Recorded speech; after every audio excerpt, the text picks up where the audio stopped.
As in my habit, before I erase a diagram, I try to explain to it, and as you put it, there's no way I can follow your math, and I understand that.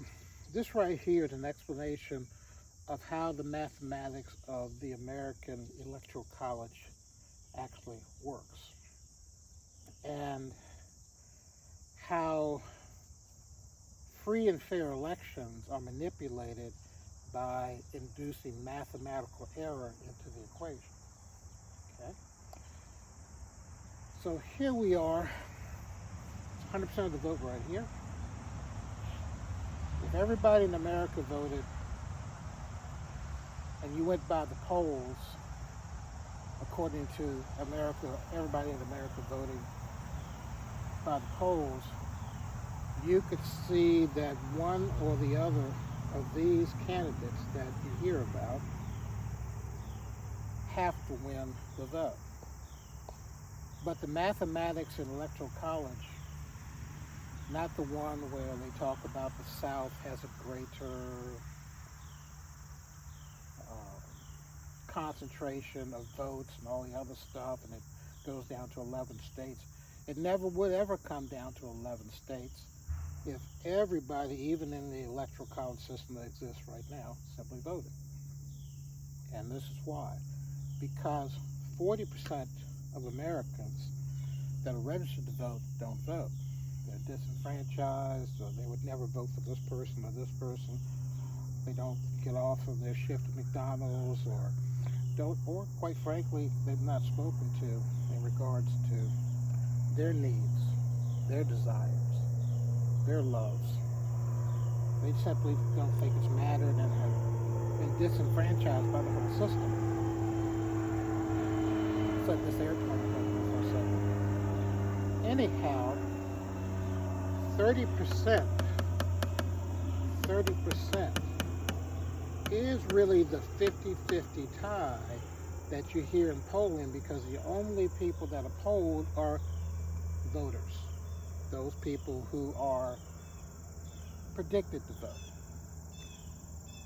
But what they can't predict is if this particular resin of voters ever gets resurrected or motivated, it can change all the calculations necessary on this side right here.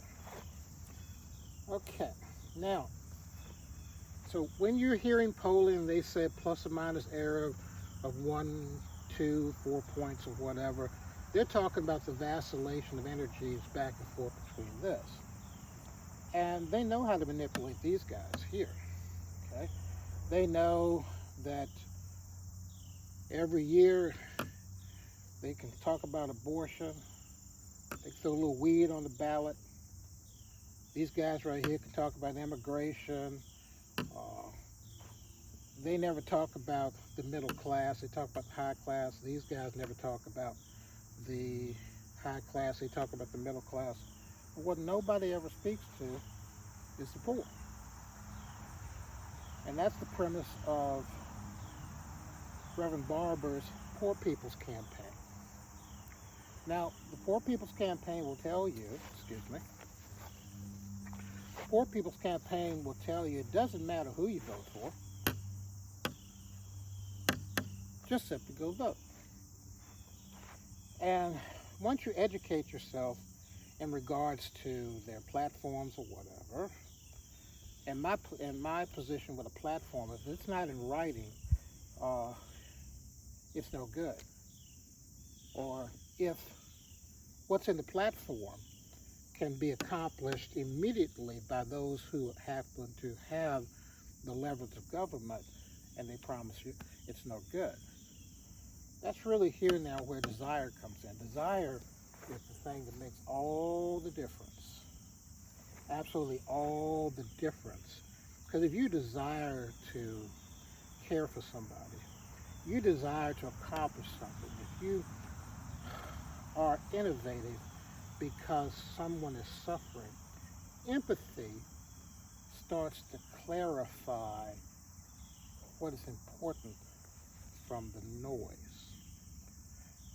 And that's why the one prayer that's always answered, the prayer for wisdom, is always answered when you concentrate on the least of these, the poor.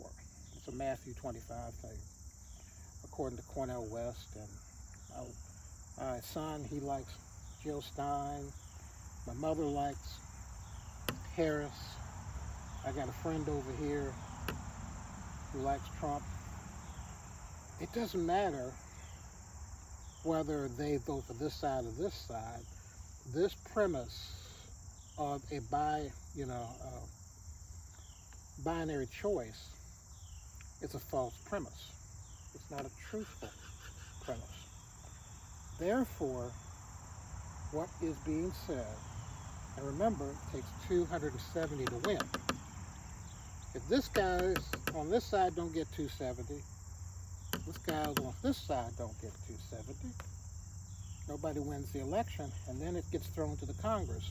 Now, I will express ignorance as to whether or not it's the current Congress or the incoming Congress that determines if you don't get 270 in the Electoral College, that it would go to the Congress, which one would decide. I would hope that it is the incoming Congress. And if it's the incoming Congress, that's even more important, that regardless who you are, you don't subject yourself to the falsehood of a binary choice, and understand that who you should vote for depends on your values, your needs, things that are important. Because remember, all elections are local. I think the representative in the House years ago, Chip O'Neill, used to say that. That was the guy that was always pictured, in opposition to Ronald Reagan, the Democrat. I think he's from Massachusetts. But anyhow, 100% of the vote matters. Okay? But you can see that if you had to lay each one of these categories against each other, 30% only reaches 75%, and it's a loss. 30% to 75%, and it's a loss. But somehow, if 40%, and if it was one candidate, 40%, that would be a 100% win.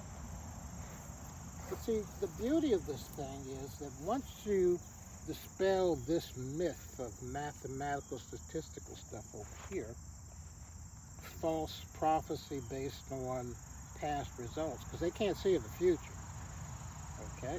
And by the way, if I ever tell you what's going to happen, if I ever tell you when it's going to happen, I don't want you to listen to another word I ever say, okay? Going back to this now, back to this tangent, let's say you have Cornel West here, and you have Green Party Joe Stein, and I forget the gentleman that is running with with her, but Gerald Horne says he is one of the wisest men on earth. So whoever you choose, whatever combination you choose, if you are educating your truth and you're making other than a binary choice, and there's nothing wrong with making a binary choice. That's how you come down on that thing. That's cool. Okay.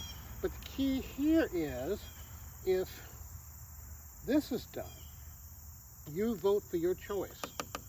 You now have a about 6 plus candidate election on the presidential side, but more importantly, okay, down here at the local level, guys who are running for your school boards, your sheriffs, your judges, your registrars, your treasurers, all this other stuff. Okay, that's where the most profound changes are, because these two guys control all that down here. This party loyalty is a serious thing. See, we are dealing with integrity and character. They're dealing with loyalty and honor. And in universal metaphysics, integrity and character beats loyalty and honor every day. Loyalty and honor are things that subjugate military units. Those little secrets they keep, that sort of thing. Transparency, understanding, and truth is how the world is won in the Electoral College of today.